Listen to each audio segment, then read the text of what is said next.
Bonjour à tous. Alors aujourd'hui, on va parler d'un thème pas particulier, mais en tout cas pour lequel vous êtes pour la majorité confrontés, qui est le télétravail. Donc si avant le Covid, le télétravail était quelque chose de tout à fait exceptionnel, on voit que cela continue à se mettre en place, que c'est d'ailleurs conseillé par le gouvernement et que ces situations-là vont continuer à se présenter, y compris postérieurement à la crise du Covid-19. Donc, vous, en tant qu'employeur, quelles sont vos obligations vis-à-vis du télétravail et surtout vis-à-vis du télétravail qui perdure? Parce que vous savez, au début de la crise, donc en mars, il a été décidé de mettre en place très rapidement du télétravail. Il y a un article du Code du travail qui permet d'imposer le télétravail aux salariés lorsque nous sommes face à une crise sanitaire. Mais maintenant que cette situation dure et qu'elle va être amenée encore à perdurer dans les prochains mois, la question se pose de savoir si nous sommes toujours dans une situation exceptionnelle ou si nous devons maintenant appliquer les règles classiques du télétravail. Le ministère du Travail a répondu à cette question en septembre et il a indiqué que nous sommes toujours en situation d'épidémie, le virus circule toujours. Donc, les règles dérogatoires au télétravail s'appliquent et peuvent être imposées aux salariés. Mais il me semble important aujourd'hui de faire un point sur vos futures obligations en termes de télétravail si cette situation devait continuer à perdurer ou même si c'était un mode que vous avez envie maintenant d'appliquer, y compris pour l'avenir, puisque c'est ce qui ressort de beaucoup de discussions avec des employeurs. Donc, il faut savoir que le télétravail classique hors épidémie doit nécessairement être prévu ou dans un accord d'entreprise ou en minima dans une charte élaborée par l'employeur qui rappelle les droits et obligations de chacune des parties et qui rappelle aussi comment le salarié peut solliciter le télétravail. Est-ce que c'est un poste compatible avec le télétravail puisque, par exemple, pour un poste de pur conseil, on peut éventuellement envisager un jour par semaine de télétravail. A contrario, votre femme de ménage ne pourra pas solliciter du télétravail. C'est un poste qui doit nécessairement s'effectuer en présentiel. Donc, la charte de télétravail définit tous ces éléments-là. Quel poste est éligible au télétravail, comment le salarié peut formuler sa demande, comment l'employeur peut accepter ou refuser, puisque c'est nécessairement fondé sur des critères objectifs, quelle est la durée du télétravail, quels sont les droits et les garanties attachés au travailleur qui sera amené à travailler hors des locaux de l'entreprise. Donc voilà, la charte hors contexte épidémique définit tous ces éléments-là. Il faut savoir que votre salarié qui est en télétravail, donc que ce soit en période épidémique ou non épidémique, dispose de droits. Ce sont des droits classiques qui s'appliquent également en interne, mais qui seront là étendus à la sphère du domicile du salarié. Il y a notamment le contrôle de la durée du travail, puisque vous savez que, je ne sais pas si vous vous souvenez, mais au tout début de mars, au tout début de l'épidémie, je vous avais alerté à ce sujet. Il est primordial que vous puissiez contrôler la durée de travail des salariés, notamment le fait que le salarié en télétravail ne travaille pas la nuit et des horaires de travail raisonnables et respecte ses droits à repos. Donc, comment faire? C'est très simple. Les salariés qui sont en télétravail font des déclarations à leur employeur. Ça peut prendre n'importe quelle forme, un email, un courrier qui est adressé à l'entreprise, où on indique les heures qui sont télétravaillées.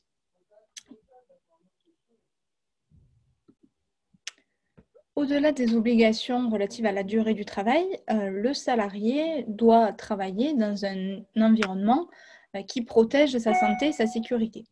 Donc, nécessairement, si le salarié est en télétravail, vous ne pourrez pas aller à son domicile, puisque ce serait une immixtion tirée de la vie privée, pour vérifier que son installation est conforme, que son installation électrique est conforme, qu'il ne prend aucun risque en termes de surtension ou en termes d'incendie, par exemple. Donc, comment essayer de se prémunir de cette situation?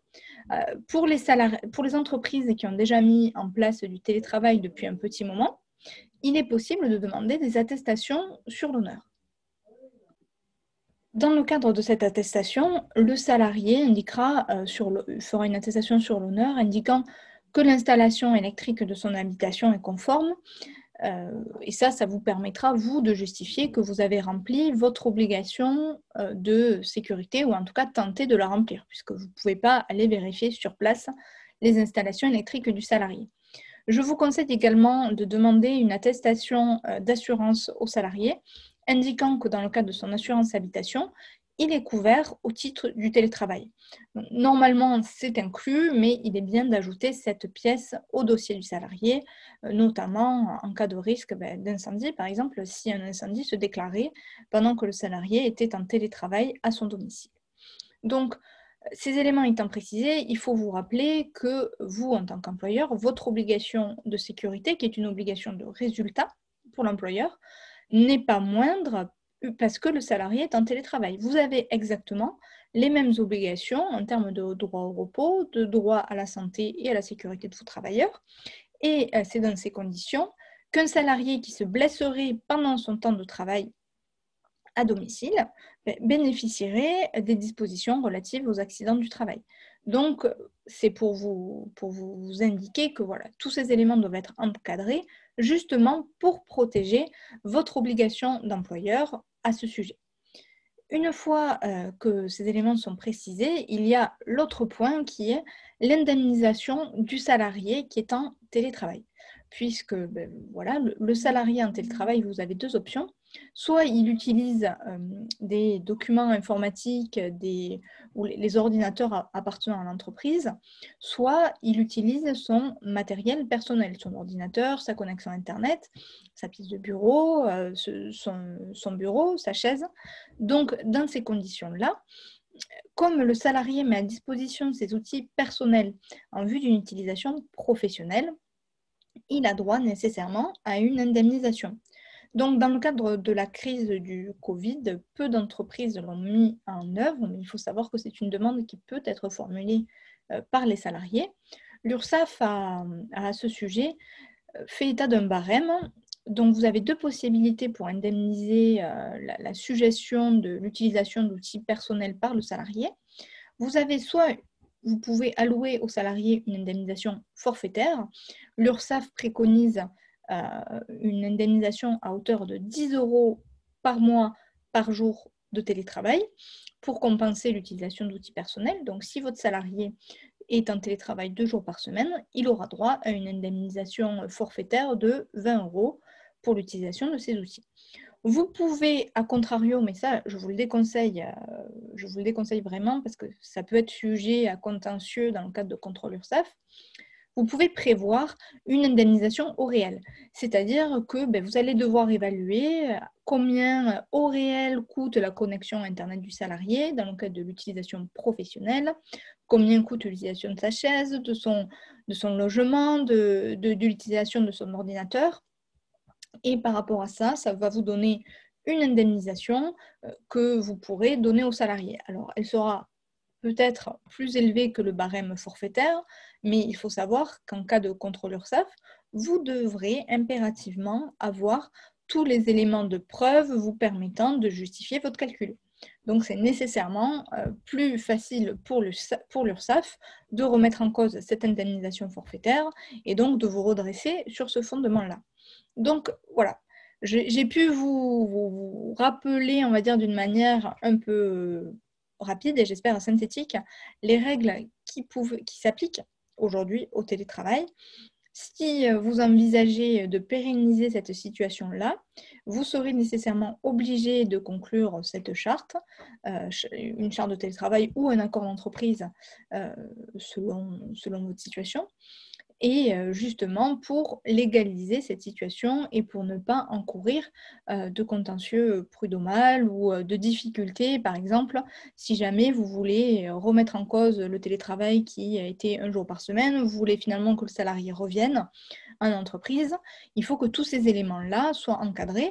Sinon, nécessairement, sur le nombre et sur le volume, vous aurez des salariés qui refuseront de revenir, indiqueront que c'est une modification de leur contrat de travail nécessitant leur accord, et ça va créer nécessairement des contentieux. Donc là, nous sommes en pleine épidémie et circulation du virus. Donc, le gouvernement semble dire que les circonstances exceptionnelles du télétravail continuent à s'appliquer. Je ne suis pas aussi certaine que sur ce fondement-là, et en tout cas, je ne suis pas certaine que toutes les juridictions vont juger que les circonstances qu'est exceptionnelle une situation qui dure depuis maintenant plus de 7 mois. Peut-être que oui, peut-être que non, mais à mon sens, il me semble quand même plus prudent, si vous maintenez ce télétravail, de conclure une charte avec tous les éléments prescrits par le législateur. Donc, comme d'habitude, je reste à votre disposition sur le chat ou par email.